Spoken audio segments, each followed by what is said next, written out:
As we said, the ACC's leading scorer for a Pitt team that is 4-1 in the ACC, and at the start of the day is among the top 4 teams in the conference. And he just can't stay out of foul trouble.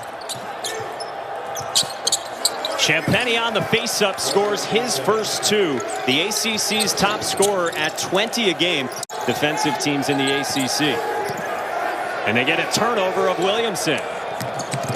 Tony is running on the Euro step for 2, and the first 6 belong to Pitt on the road. It needed to be. You need to take that strongly to the basket.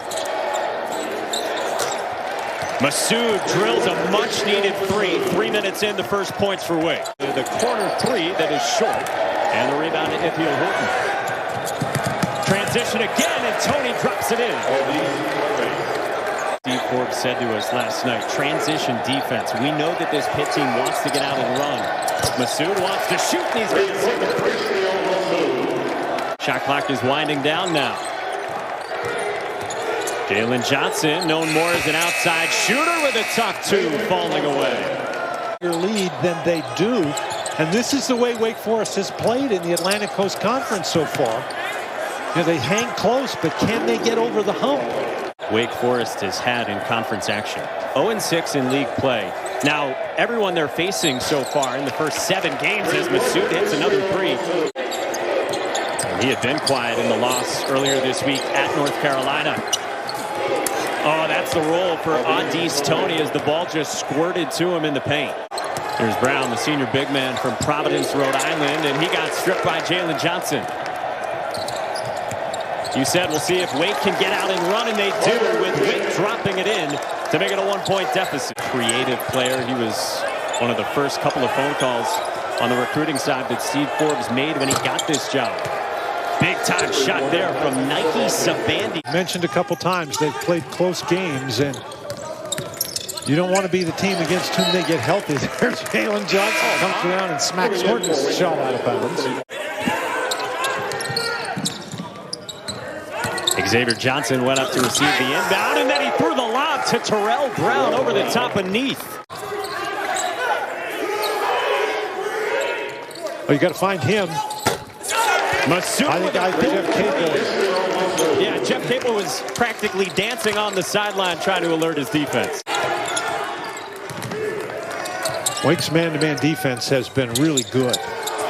Making life difficult, but Femi Odukali, the freshman from Brooklyn, scored anyway. Yeah, he has really struggled at the line as Johnson picks it off, and Xavier Johnson slams it home, and that'll prompt a Wake Forest timeout.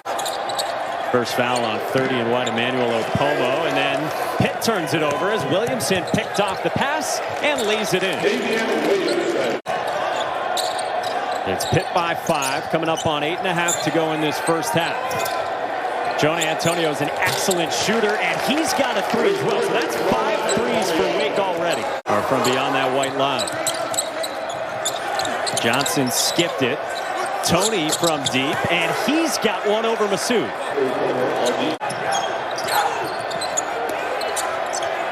Justin Champagnie's been quiet so far, and now he's got his second bucket. He had the 31 and 14 on Tuesday, and it was the first 30 and 10 game by a Pitt player since Sam Young a dozen years ago. Skelter feel to this one over the last 10 minutes or so.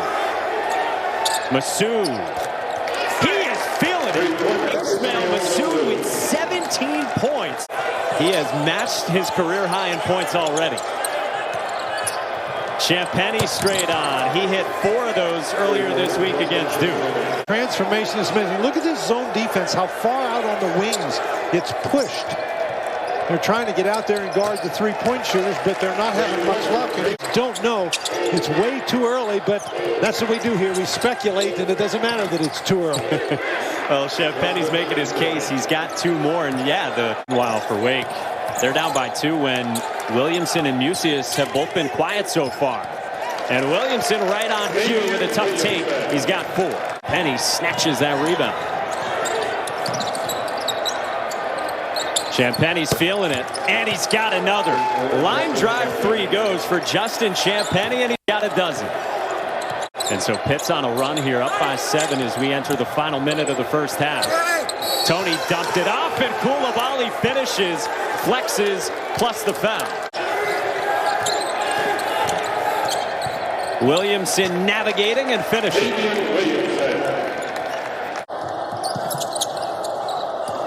Inbounded to Carter Witt. Johnson got free. Good if it goes. Johnson hits it. And the first guy who doesn't panic is Carter Witt.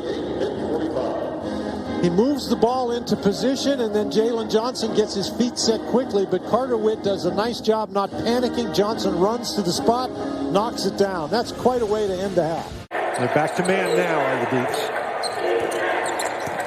Johnson might have got away with a carry. Dumps it off for Koulibaly, who spins it home. And Koulibaly's got 9 points. He's got to be careful then pick up his third. Antonio threw it away right to Xavier Johnson. And he lays it in, plus the foul for Xavier Johnson in transition. So Terrell Brown back in, gave him some good minutes in the first half. Boy, the struggles continue on the baseline inbounds passes as Champagnie finds Xavier Johnson. Well, that's certainly an option, but... Massoud with, how about that, a 6-3. Massoud gave it up that time. Oguama, you said he is a post presence that was missing when he had the 2 fouls in the first half. Quickly back the other way. Horton missed it. Tony on the glass, and Johnson has been trying to block a whole lot of shots for Wake tonight. He just doesn't stop out there. Trying to close out on Davian Williamson, who cans a three, and it's an 8-0 Wake Forest run to cut it to 4. After falling to Louisville, as Oguama went up at the rim, denied by Terrell Brown. And Johnson back the other way, lays it in. Here comes Wake down by 6. They do go to the inside this time for Ody Oguama, over the top of Brown. They still decide who wins and loses by who scores more points. Right. Nice pass. Off the backdoor cut.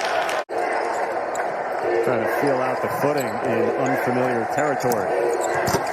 Femi Odukalu with a long jumper of his own, and it's back to 3 for the Panthers. That's been the story for them this season, especially in conference play.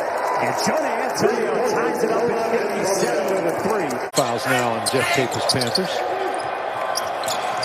Antonio. Wake leads for the first time tonight. He's got 3 of the 12 Wake Forest threes, and then Xavier Johnson turns it over. Antonio, another. He's got that one as well. Timeout. Calling for it against Ismael Massoud. He can score in so many different ways, and he spins to the baseline for his first point since halftime. Oguama set the screen for Witt, and Massoud got the tip in. That is not your traditional alley-oop, but it counts just the same. Just pass the ball around the perimeter zone. You got to get it inside, and Witt did that on the drive. And then Johnson, man, with a tough shot, body wrapped around a couple of Demon Deacons. Williamson had a steam and couldn't scoop it around Koulibaly. Massoud wants another, and he's got another. 7 threes for Ismael Massoud. That's the risk you take when you press. You might leave a three-point shooter alone. Champagnie muscling on Massoud, like you said, and it gets it down to 7. He's out there with Antonio, Williamson, Massoud, who's got another one. Are you kidding me? Ismael Massoud, 8 of 9 from 3. This is a guy who had never scored more than 17 points in a college game before tonight. And now Koulibaly with a big answer.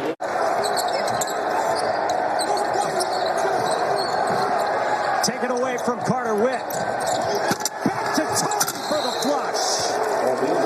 On defense if you're the Deeks. Odukalu, elbow jumper, no.